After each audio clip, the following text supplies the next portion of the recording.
να έρθει η Λαϊκή Συνέλευση Νέας Μήνης.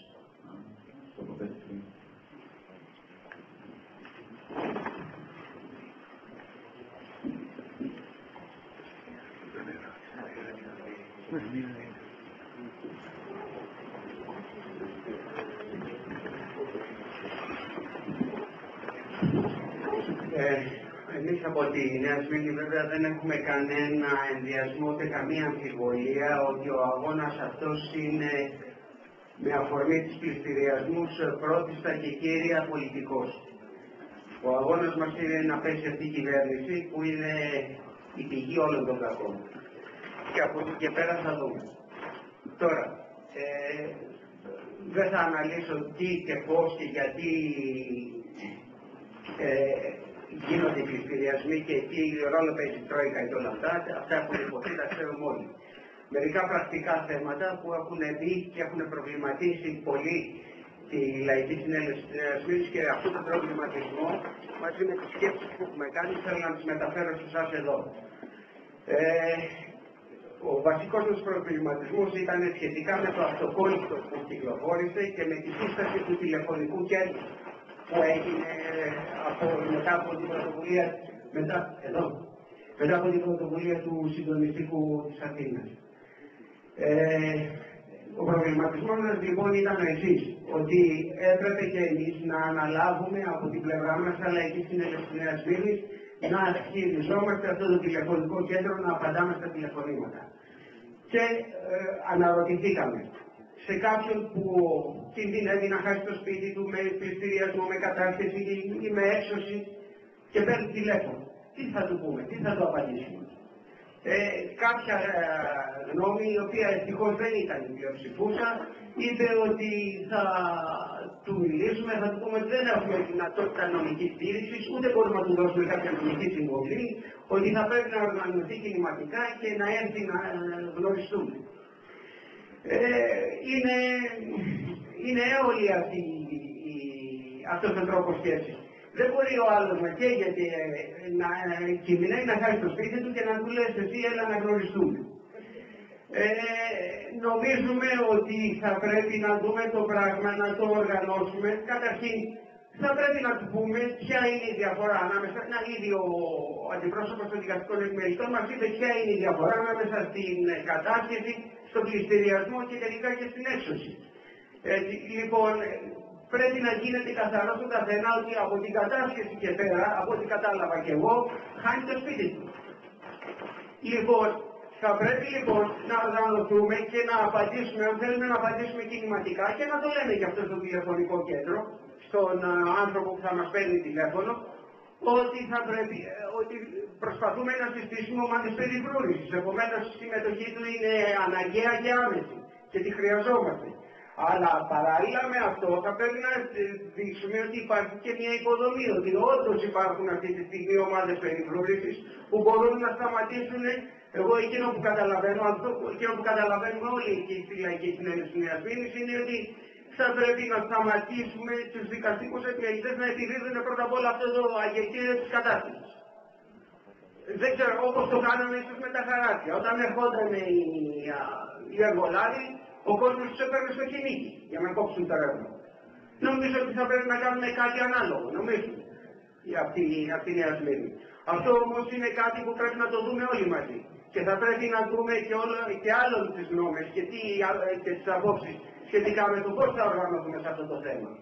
Ύστερα με τους πληστηριασμούς ήδη το έχουμε συζητήσει, ότι θα πάμε να μπλοκάρουμε τα ειρηνοδικεία. Ωραία, αλλά και εκεί βέβαια χρειαζόμαστε κόσμο.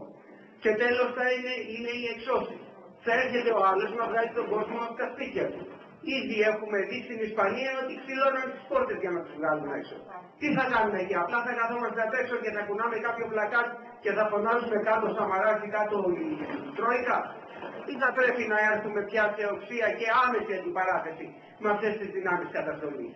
Αυτά όμως για να τα κάνουμε πρέπει να τα κάνουμε πετυχημένα. Γιατί δεν μας παίρνει για αλήθεια. Δεν μπορούμε αλήθεια. Εάν ιτηθούμε και σε αυτόν τον αγώνα, τότε έχουμε χάσει το παιχνίδι, εγώ πιστεύω.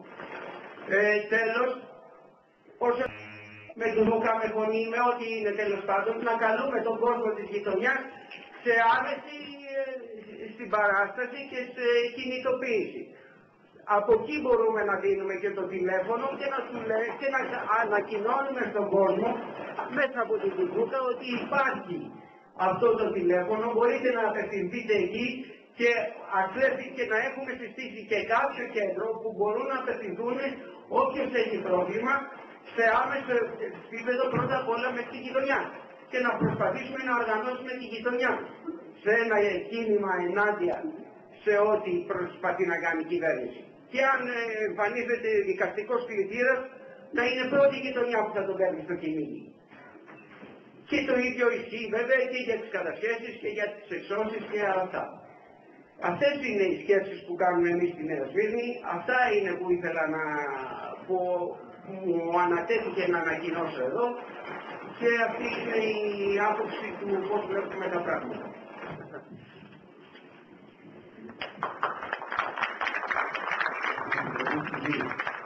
Και μετά είναι από την ΕΙΔΑΠΕ, το Συνδικάτο της ΕΙΔΑΠΕ. Ο οποίος ο μιλητής παίρνει το μικρόφωνο, να το σφίγγει λίγο, γιατί κάνει παράσταση. Λοιπόν, γεια σας.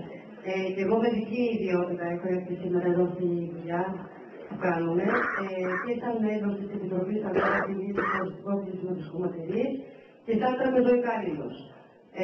Μάλιστα, πριν 2 μήνες συνταξιοδοτήθηκα και τα τελευταία 2 χρόνια η δουλειά μου ήταν να κάνω ρυθμίσεις των φυλών. Δηλαδή, θα ήθελα από πρακτικής πλευράς να σας μεταφέρω τι γίνεται μέσα στον χώρο των τραπεζών. Θεωρώ ότι ήταν πάρα πολύ χρήσιμα αυτά που είπε ο προηγούμενος ομιλητής ανεφέρον των δικαστικών εφημεριτών, χρήσιμα. Ας δούμε λοιπόν τώρα τι κάνουν οι τράπεζες σε πρακτικό επίπεδο.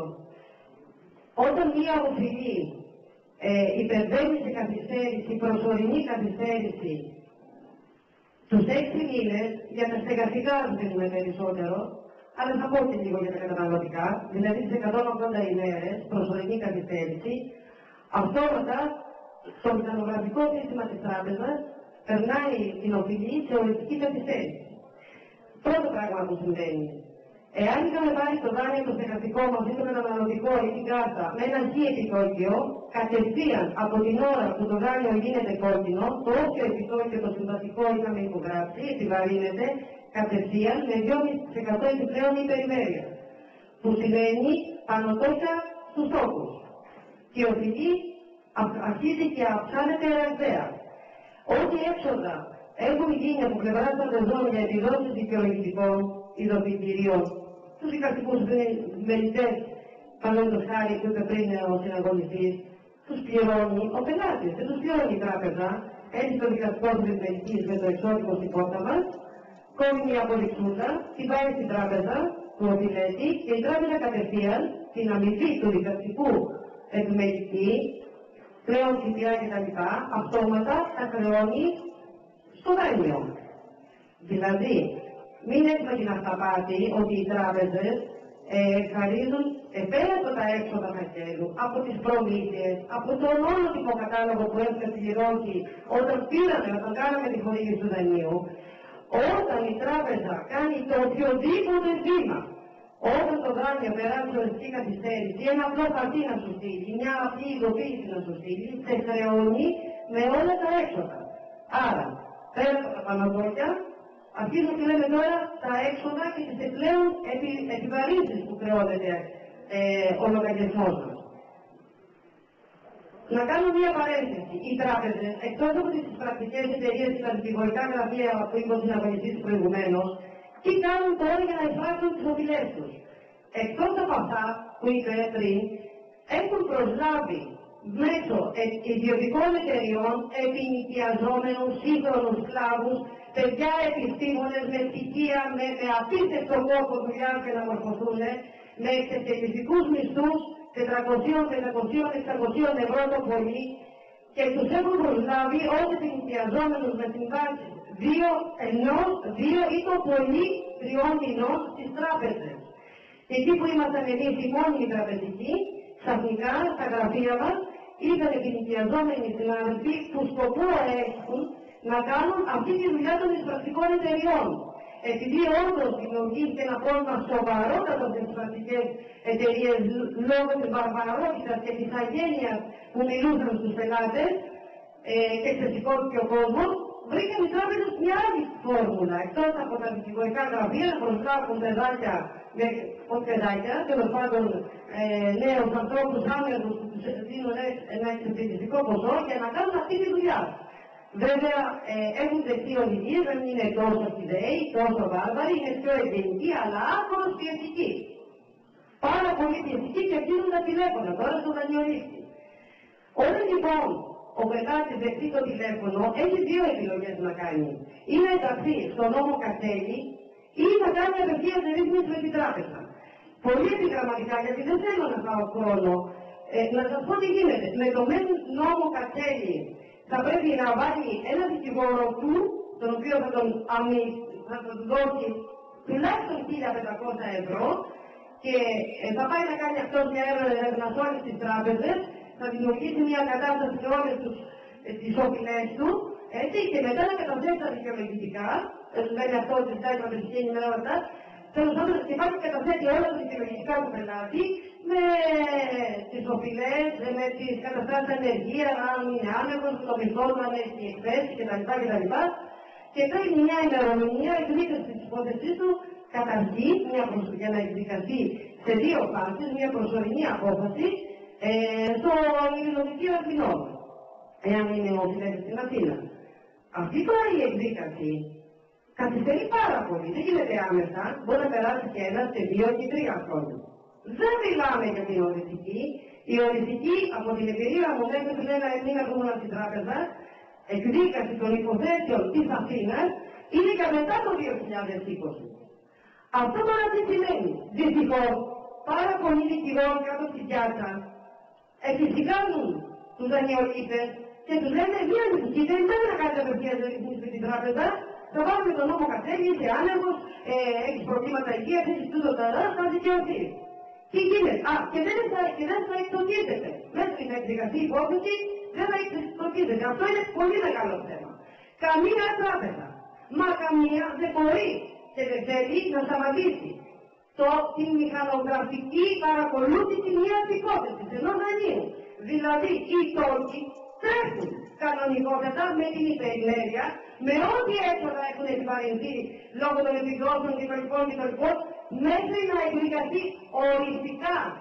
Γιατί μπορεί προσωρινά να γίνει απόφαση από το Ειρηνοδικείο Αθηνών που να σου λέει δίνε 3, 4 ευρώ, 10 ευρώ, 50 ευρώ, ανάλογα με το ύψος της οφειλής, η προσωρινή απόφαση, γιατί είχαμε δει και τέτοιες καταστάσεις, να δίνει άλλο 4 ευρώ, ξέρω εγώ.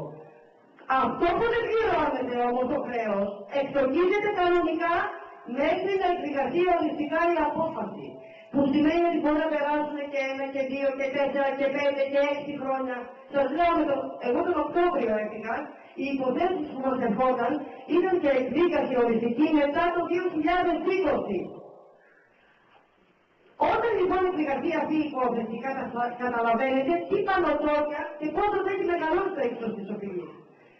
Τώρα, μπορεί ο Ειρηνοδίκης να βγάλει απόφαση, οι εξολογιστικοί τόκοι να διαγραφούν. Μπορεί όμως και να μην το βγάλει.